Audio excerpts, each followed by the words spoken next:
Welcome to the Deep Dive, your shortcut to being well-informed. Today, we're plunging into a topic that's, well, it's everywhere, isn't it? The hybrid workplace. It's more than just buzz. It's fundamentally reshaping how we work.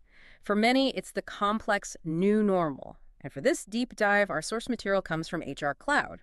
They've laid out a really clear roadmap for how to actually succeed with this. They define the hybrid model as essentially a strategic mix.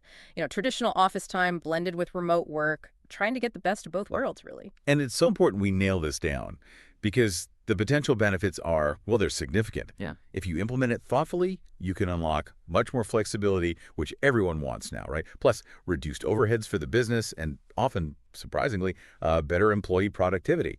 But thoughtfully is the key word there. Done well, it's a win-win. Done badly or just sort of allowed to happen, it can cause a lot of friction. Exactly. So our mission today, go beyond just defining it. We want to pull out 6 foundational, really actionable pillars from HR Cloud's insights. The kind of things you need for a winning hybrid setup, one that works for the business and for the people driving it. Basically, we want to give you the blueprint to build something truly effective. Okay, let's unpack this. So the first crucial pillar HR Cloud highlights. It puts people front and center, making employee engagement a priority. Now, engagement isn't new, we know that. But it's fascinating how much harder and yet more critical it becomes when your team isn't all in the same room every day. I mean, look at the Gallup data they cite. Highly engaged employees boost earnings by a huge 23%. Wow. And sales by 18%. So this isn't just fluff, it hits the bottom line. But what makes engagement so challenging in hybrid specifically? That's a great question. Because in a hybrid setup, the challenge isn't just keeping people, happy. It's really fighting against this natural drift towards silos. Different teams, even individuals, can end up isolated. You lose those spontaneous chats, the break room moments that kind of build camaraderie organically. So HR Cloud suggests some really practical steps to fight that. First, a serious commitment to regular, transparent communication. That means consistent updates, company news, info about events, making sure everyone feels in the loop, office or remote. It's not just broadcasting at them, it's real connection. Then you need clear opportunities for growth. Think structured training, real development paths, and consistent good feedback. Shows you're invested. Third, actively encouraging input and feedback. And not just the annual survey. Right, like real-time stuff. Exactly. Regular pulse checks, maybe focus groups, proper one-on-ones where people feel safe giving real opinions and ideas. And finally, never underestimate recognition and rewards. Yeah. Even simple bonuses, awards, or just public shout-outs make a difference. They bridge that physical distance. It really sounds like a balancing act, doesn't it? Keeping that individual flexibility, but making sure the team still feels like a team. Okay, so communication and growth help engagement. But what if some people still feel left out? How does HR Cloud suggest we build that real sense of belonging? Because being inclusive, well, that's not optional anymore, is it? Absolutely not. It's totally foundational in a hybrid world. It's about building genuine community, genuine connection, which, by the way, directly impacts whether your remote employees stick around. If they don't feel seen, they'll walk. The source is clear. True inclusivity needs practical strategies, not just, good intentions. It starts with a really clear code of conduct and a solid process for handling any harassment or discrimination. People need to feel safe, psychologically safe, wherever they are. Then you have to actively encourage open communication across all channels. So using things like Zoom for face-to-face virtual meetings, maybe Slack for those quick team chats, but specifically making sure remote voices are amplified, heard just as clearly as people in the office. That's a common pitfall, the out of sight, out of mind thing. Totally. Another interesting idea is promoting cross-generational mentoring. It helps break down stereotypes, builds understanding between different groups. Ultimately, it's about nurturing a company culture where everyone, truly everyone, regardless of background, feels welcome and valued. And, a lot of this responsibility lands on leadership. Leaders need to be super aware of their own biases, be genuinely open to feedback on their behavior, and actually adjust. It's also about empowering employees themselves to be advocates for inclusion.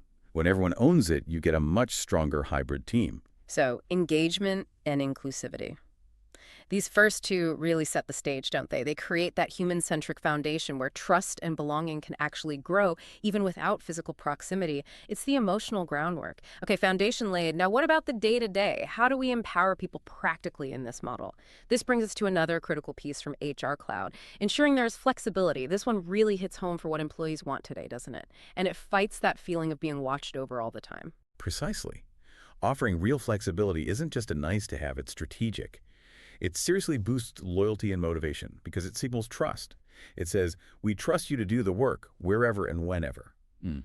And that is absolutely key for attracting and keeping top talent, especially when you can't rely on everyone being physically present. HR Cloud points to some tangible ways to build this in.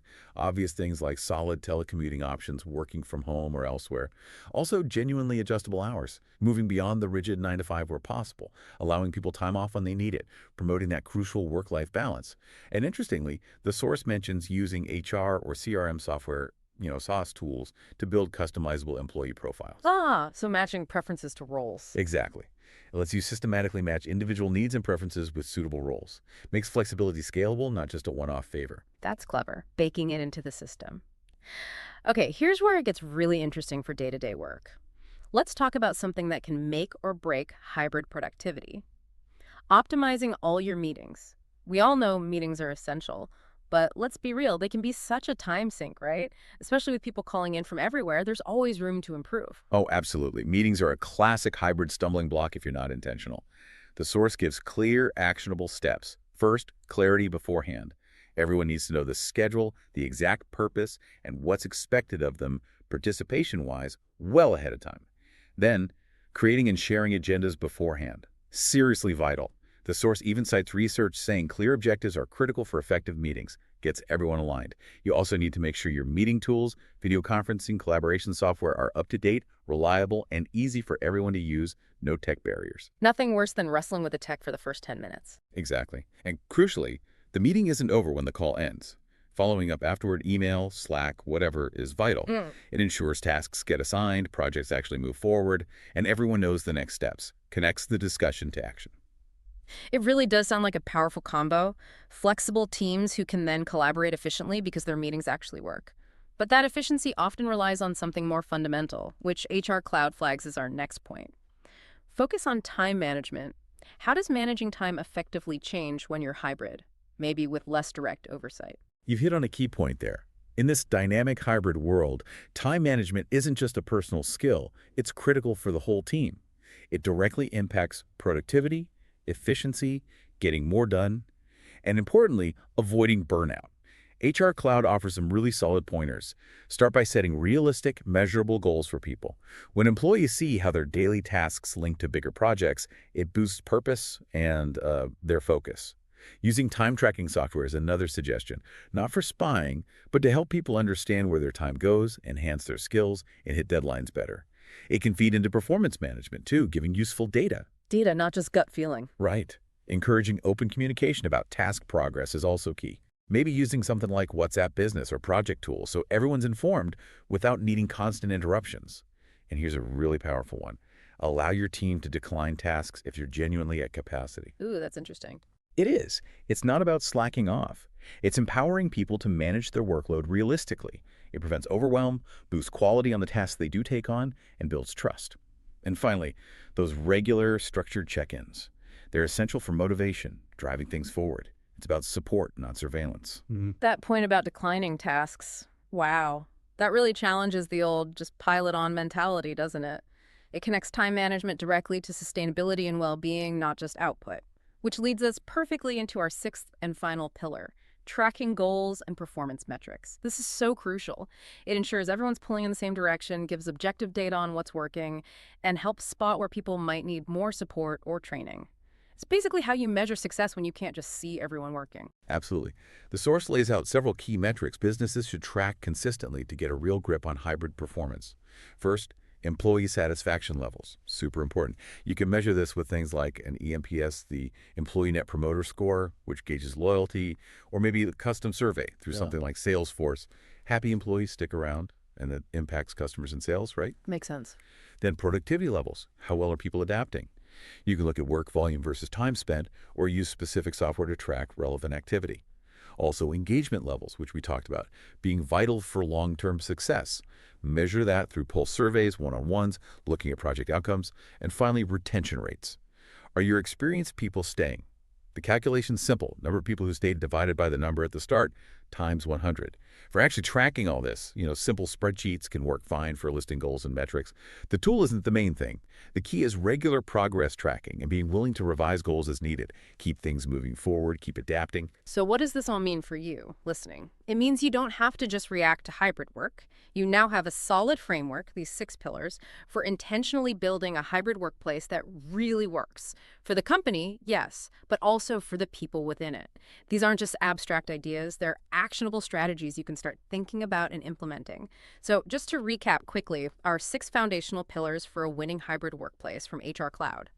Prioritizing engagement, being rigorously inclusive, ensuring genuine flexibility, optimizing meetings for real collaboration, focusing hard on time management, and consistently tracking those goals and performance metrics. Leaders today face a really unique challenge. It's balancing those evolving employee needs with the company's bottom line in this new landscape. The answer isn't going back to the old ways or just letting hybrid happen chaotically. It's about intentionally crafting an environment that's effective, efficient, built on trust and productivity. And these 6 pillars, they're a solid, actionable starting point for that ongoing journey. Thank you so much for joining us on this deep dive into decoding the winning hybrid workplace. We really hope these insights help you build a more dynamic, more successful future of work.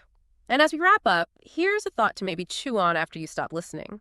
If this hybrid model really is the future, how does embracing strategies like these fundamentally change what we even mean by good leadership?